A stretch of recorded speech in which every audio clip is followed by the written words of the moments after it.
La population en Afrique est celle qui se développe le plus rapidement. Selon nos estimations, entre 2015 et 2050, elle représentera la moitié de la population mondiale. L'espérance de vie à la naissance a surtout augmenté en Afrique. Elle a gagné 6 ans en moyenne au cours de la dernière décennie. Car l'Afrique n'est pas seulement le continent des migrations et des crises, c'est un continent d'avenir. C'est aussi à ce titre que nous ne pouvons pas le laisser seul face à ces défis démographiques, climatiques, politiques. Nos entreprises, nos étudiants, nos chercheurs, nos artistes doivent s'y intéresser. J'étais marié en Côte d'Ivoire. Je suis venu après au Mali. Et à partir d'un poste aux Nations Unies, j'ai parcouru pas mal de pays, dont la RDC. Ce continent n'a rien d'un continent maudit. Ce continent n'est un péril pour personne. Il n'y a pas de risque d'invasion. Ce continent a tout ce qu'il faut pour garantir la nourriture, la santé, l'éducation et à ses peuples. Je me souviens, moi, de mon premier voyage en Côte d'Ivoire, les fruits, tout était, les forêts. Et ceux qui connaissent l'Afrique savent que c'est les Afriques. Mais comment se fait-il que des ressortissants de ces différents pays se retrouvent tous comme un seul homme dans le désert, au Maroc, en Libye, en Méditerranée et ici, où on les regarde en chien de faïence? Comment? Est-ce que les 54 pays africains ont tous échoué? Est-ce que c'est tous des pays faillis? Est-ce qu'on est des maudits? Ou alors la race noire, on est inférieur, on ne sait pas se développer. C'est ce qu'on nous a dit dans le discours de Dakar. Moi, je me dis, il y a les questions fondamentales. La survie de l'humanité. Il ne s'agit pas que de l'Afrique, mesdames et messieurs. Il s'agit de la survie, de notre survie aujourd'hui. Parce qu'après avoir écumé le continent, et la planète, quand on nous dit que l'Afrique c'est la dernière frontière, cela veut dire qu'ils sont prêts à aller beaucoup plus loin et plus vite en Afrique dans l'œuvre de destruction et qui a créé les situations qui prévalent aujourd'hui, qu'il s'agisse du climat, du lien social, du chômage, de la pauvreté, la précarité, les retraites.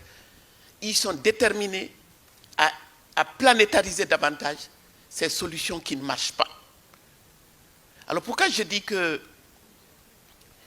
quand je me rends compte que mes initiatives citoyennes modestes, ce que vous dites, que nous avons essayé, mais nous sommes inaudibles.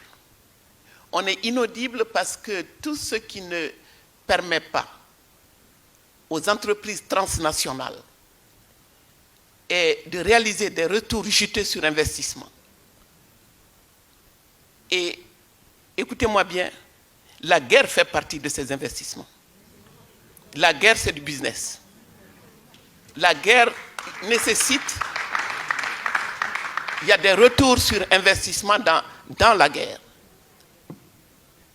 C'est pour ça que quand on vous parle de paix, je suis désolé, j'ai regardé de nos chaumières, on regarde ce qui se passe ici, et quand j'ai vu la commémoration qui aurait dû, et vraiment, ça a été une telle boucherie qu'on se dit que la conclusion devait être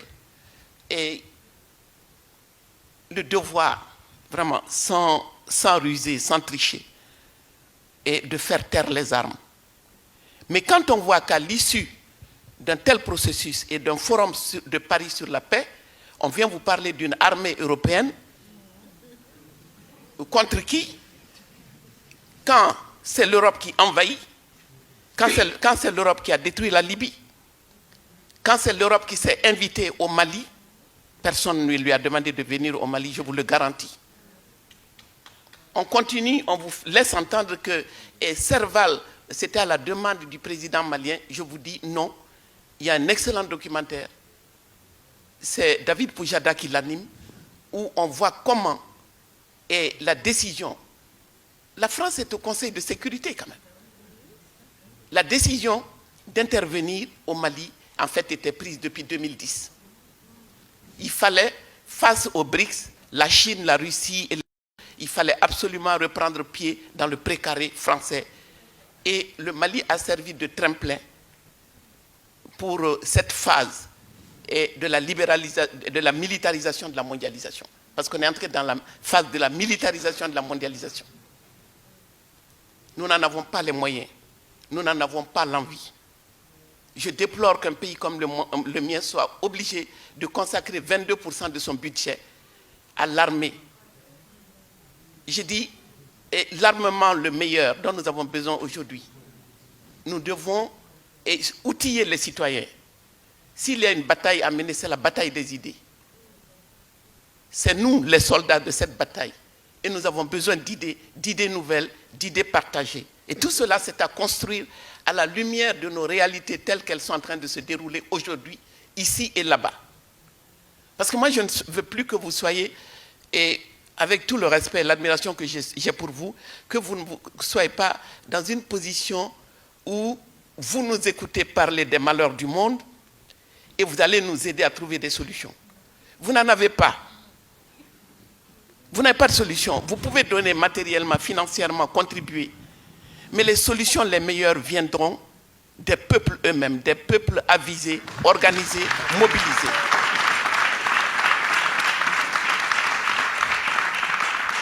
Et ce que j'ai déploré, et je continue de déplorer, c'est l'instrumentalisation, d'abord la dépolitisation des peuples. La dépolitisation des peuples ici et là-bas. On nous a fait miroiter à l'EMINC la mondialisation heureuse, l'ouverture des frontières, tout va bien, tout circule, tout le monde circule, les biens, les marchandises, mais pas les humains. Ça, on le sait maintenant. Maintenant, on sait que ça ne fait pas partie, les humains ne font pas partie de la mondialisation heureuse. Et quand on a expérimenté ça, il y a 4, 5, 10 ans, certaines erreurs étaient acceptables. Maintenant, nous n'avons plus le droit de nous tromper. Nous n'avons plus le droit de nous tromper. Parce qu'ici, on vous trompe en disant, on les aide. Bon, si vos impôts servent à nous aider, et que malgré tout, on est si nombreux dans les bateaux, c'est qu'il y a un problème avec nous.